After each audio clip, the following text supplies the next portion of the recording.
വിഷ്ണുമായയുടെ വിഗ്രഹം വീട്ടിൽ വയ്ക്കുവാൻ സാധിക്കുമോ? ഒരുപാട് പേര് വിളിച്ചു ചോദിക്കുന്ന ഇല്ലെങ്കിൽ നേരിട്ട് വന്ന് ചോദിക്കുന്ന ഒരു സംശയമാണ് വിഷ്ണുമായയുടെ വിഗ്രഹം വീട്ടിൽ വച്ച് പൂജിക്കാൻ സാധിക്കുമോ എന്നുള്ളത്. മാന്യ പ്രേക്ഷകർക്ക് ജ്യോതിഷ ദീപത്തിലേക്ക് ഹാർദവമായ സ്വാഗതം.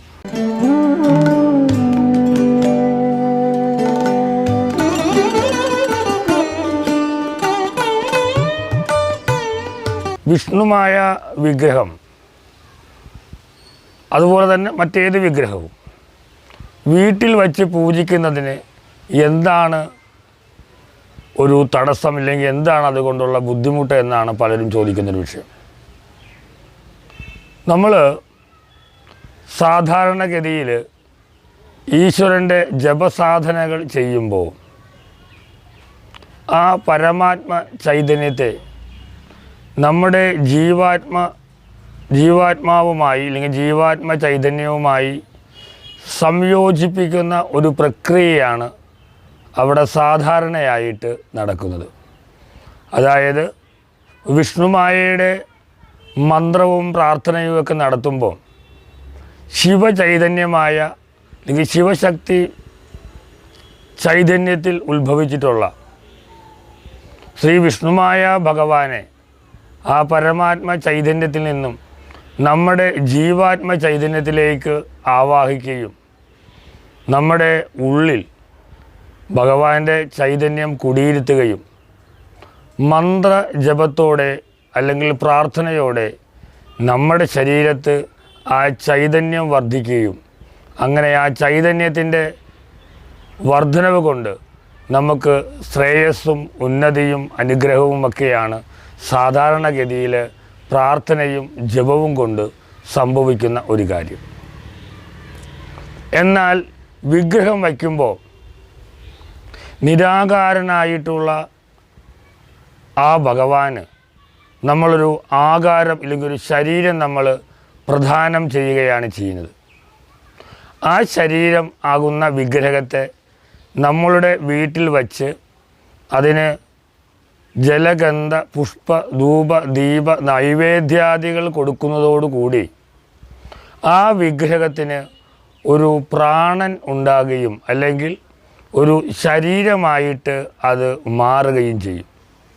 അങ്ങനെ ശരീരമായിട്ട് മാറുന്ന ആ ഈശ്വരന് സാധാരണ ഗതിയിൽ നമ്മൾ ചെയ്യുന്ന പോലെയുള്ള പ്രാർത്ഥനകളോ ജപങ്ങളോ മാത്രം പോരാതെ വരികയും അതിന് ശരീരം ലഭിക്കുന്നതോടുകൂടി, അതായത് ഇപ്പോൾ വിഷ്ണുമായയ്ക്ക് നമ്മളവിടെ പ്രാർത്ഥനയും മറ്റും ചെയ്യുമ്പോൾ ഇല്ലെങ്കിൽ ദീപങ്ങളും ധൂപങ്ങളും അല്ലെങ്കിൽ നൈവേദ്യങ്ങളെല്ലാം കൊടുക്കുമ്പോൾ അതിനുണ്ടാകുന്ന ചൈതന്യത്തോടു കൂടി അതൊരു ശരീരമായിട്ട് ദേവശരീരമായിട്ട് ആ വിഗ്രഹം മാറുകയും ചെയ്യും.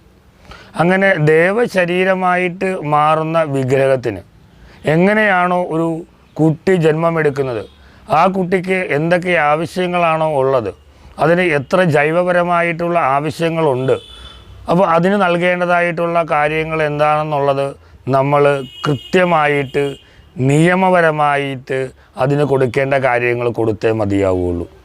അതിന് എന്തെങ്കിലും തരത്തിലുള്ള ഭംഗം വന്നു കഴിഞ്ഞാൽ അത് കരയും എന്നുള്ള പോലെ തന്നെയാണ് വിഷ്ണുമായയുടെ വിഗ്രഹം വച്ച് ആദ്യം നമ്മൾ എന്തെങ്കിലും കാര്യസാധ്യതനായിട്ട് പൂജിക്കുകയും മറ്റും ചെയ്യുന്നതോടുകൂടി അതൊരു ശരീരമായിട്ട് മാറുകയും ആ ശരീരത്തിൻ്റെ ആവശ്യങ്ങൾ നിറവേറ്റാൻ പറ്റാതെ വരികയും ചെയ്യുമ്പോൾ അത് തിരിച്ച് നമുക്ക് തന്നെ ശാപമായിട്ട് മാറുകയും ചെയ്യും എന്നുള്ളതാണ് അതിൻ്റെ ഒരു ശാസ്ത്രം. അതിൻ്റെ ഒരു ലഘുവായ ഉദാഹരണ സഹിതം എല്ലാവരുടേക്കും മനസ്സിലാകാൻ വേണ്ടിയിട്ട് ഞാൻ വിശദീകരിച്ചു തരാം. സാധാരണയായിട്ട് ഒരു കുട്ടി ഗർഭാവസ്ഥയിലിരിക്കുന്ന സമയത്ത് ആ കുട്ടിക്ക് പ്രത്യേകമായിട്ടുള്ള ആടയാഭരണങ്ങളോ ഭക്ഷണങ്ങളോ ഒന്നും തന്നെ വേണ്ട.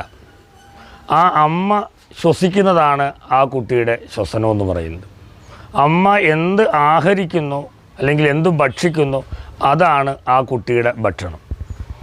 ആ അമ്മയുടെ ചിന്തയാണ് ആ കുട്ടിയുടെയും ചിന്ത എന്ന് പറയുന്നത്. അപ്പോൾ കുട്ടി അമ്മയുമായി ചേർന്ന് ലയിച്ചിരിക്കുന്ന സമയത്ത് ആ കുട്ടിക്ക് തനിച്ച് ഒന്നും തന്നെ പ്രത്യേകമായിട്ട് ആവശ്യം ഉണ്ടാകില്ല.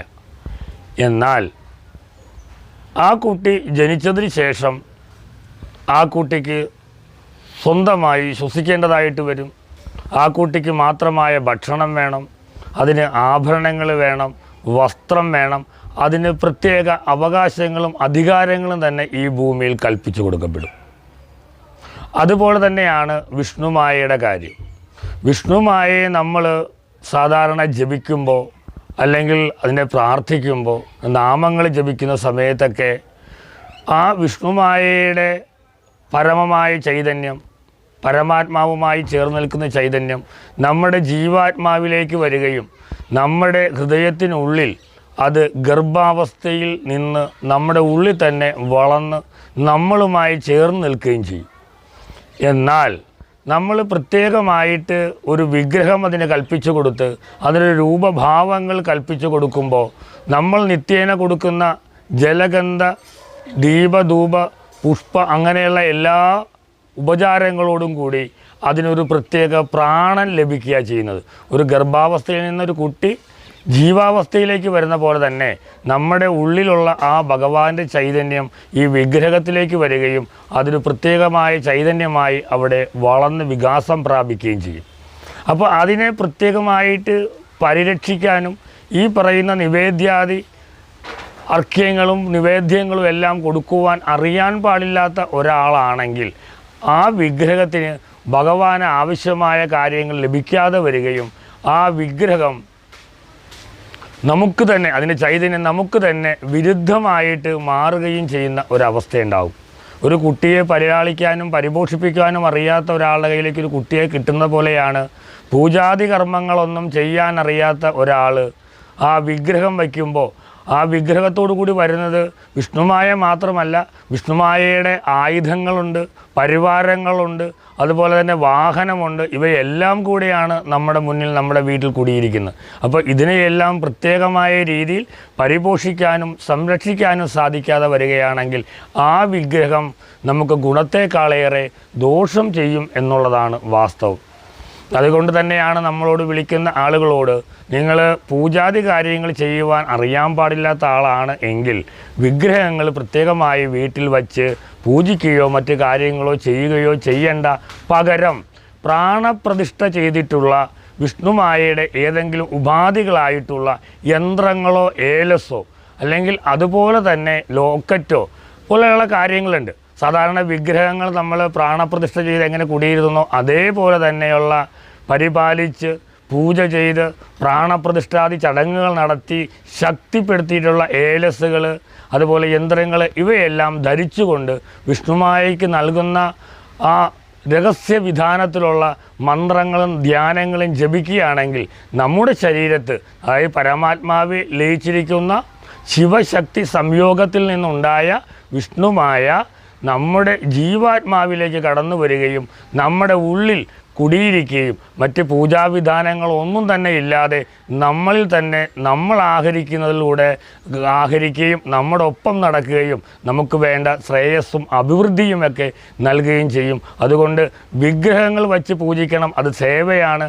ആ രീതി സേവ എടുക്കണമെന്ന് ആഗ്രഹിക്കുന്ന ആളുകൾക്ക് അതിനു വേണ്ട കാര്യങ്ങൾ നമ്മളിവിടെ ശാക്തേയ മാന്ത്രിക പീഠത്തിൽ പഠിപ്പിച്ചു കൊടുക്കുന്നുണ്ട്. അത് പഠിച്ചതിന് ശേഷം ആ ഗുരു ഉപദേശത്തോടു കൂടി മാത്രമേ വിഗ്രഹം വച്ച് പൂജാതി കർമ്മങ്ങൾ ചെയ്യാവൂ.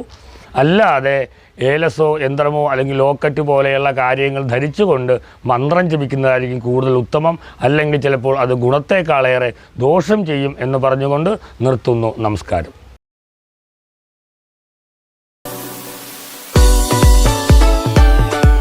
Like, share, subscribe.